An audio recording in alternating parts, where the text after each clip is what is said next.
à tous, aujourd'hui on se retrouve pour parler de tous les réglages qu'on a avec la GoPro Session.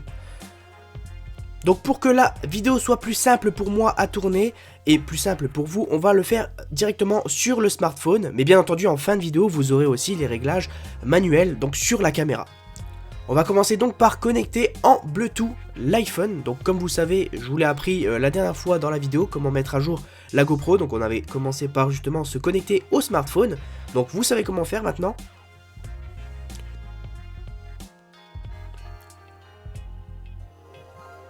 Une fois connecté, on arrive dans tous les réglages de la GoPro.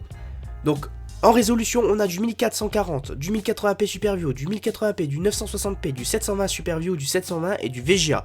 Donc le plus utilisé va être le 1080p bien entendu en 30 et 60 images secondes, suivant si vous voulez faire un ralenti ou pas. Vous pouvez aussi constater qu'en 720p, on peut monter jusqu'à 100 images secondes, donc c'est pas le plus haut. Après on a du VGA, mais le VGA je vous déconseille, vous aurez une qualité très médiocre. Ensuite, on a l'angle de vue qui va changer, on a juste médium et large pour le 1080p. Donc on n'a pas le narrow, donc le ultra serré. Regardez, là je suis en médium, donc regardez où ma main était située. Et maintenant on va se mettre en wide, on va voir d'ailleurs l'écran qui va se remettre en wide. Et vous voyez qu'à la même distance, on est beaucoup plus loin. Ensuite, on a le spot meter à mettre quand vous êtes dans un véhicule. Très important, sinon vous aurez l'extérieur cramé, vous verrez rien du tout. ProTune, donc c'est pour faire des films professionnels, donc vous l'activez. Ensuite, vous allez régler l'ISO, donc soit 400 si il fait super beau, s'il fait super moche 1600, donc en basse luminosité. Et vous avez aussi Low Light qui s'active quand vous mettez 60 images secondes. Donc moi personnellement, je le mets à off, parce que je préfère me mettre en ProTune. Ensuite, pour les mégapixels, pour la photo, on a du 8 et du 5 mégapixels. Je vous conseille de rester sur du 8. On a pareil le spot meter pour mettre en voiture. Ensuite, en multishot settings, on a en intervalle du 0,5 secondes jusqu'à du 60 secondes. Donc pour faire des timelapses ou pour faire des photos en rafale.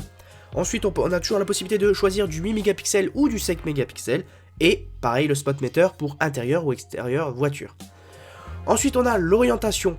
Donc l'orientation, ça va être justement, laissez-le en automatique. Si vous avez votre caméra, je vais vous montrer un exemple tout de suite. Votre caméra qui se retourne, donc si vous ne pouvez pas la mettre à l'endroit, et ben le film va se mettre tout seul à l'endroit.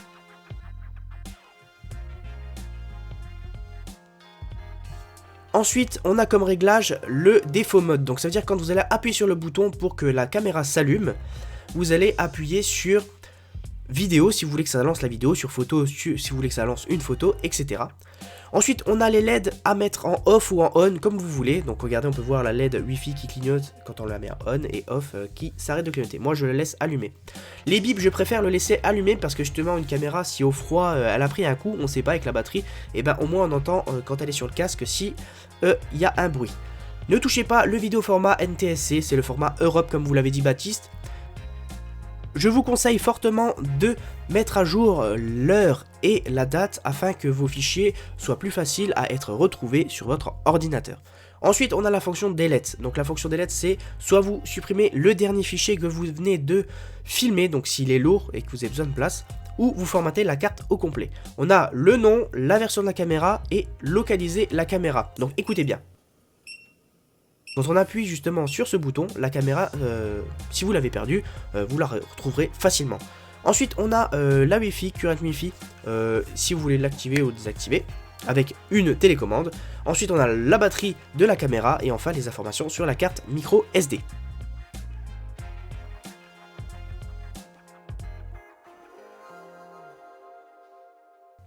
Maintenant, on va lancer justement un enregistrement et comme vous pouvez le voir, on a ici la fonction marqueur qu'on avait parlé, donc highlight comme avait dit GoPro la fois là. Donc quand vous allez cliquer, vous avez justement deux highlights qui vont se mettre dans votre vidéo. Donc si par exemple vous avez, je sais pas, un gros saut sur votre ski par exemple, et bien vous allez pouvoir claquer un petit marqueur. Donc vous pouvez le faire directement sur la caméra en cliquant sur le bouton ou directement sur l'application. Comme vous pouvez le voir ici, on a le petit 2 pour dire qu'il y a eu deux marqueurs dans cette vidéo. Et après, vous allez pouvoir couper, éditer. On a le lieu exact des marqueurs. Donc si vous voulez couper avant, juste avant le marqueur ou juste après. Et ensuite, pouvoir le mettre sur les réseaux sociaux, etc. L'exporter sur votre smartphone.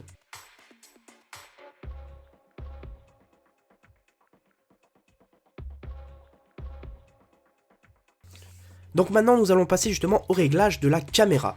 Donc c'est très simple, il suffit d'appuyer sur ce bouton juste en dessous pour pouvoir accéder aux settings. Vous l'allumez, vous pouvez éteindre déjà votre Wi-Fi si vous l'avez activé. Et depuis la dernière mise à jour, vous avez la possibilité de tout contrôler depuis la session et de plus utiliser de batterie à cause de la Wi-Fi. Quand vous appuyez une fois, elle s'allume toute seule sur le format vidéo comme on avait choisi tout à l'heure dans les réglages. Et quand vous rappuyez, hop, la vidéo se coupe, mais la caméra aussi, afin de conserver la batterie au maximum.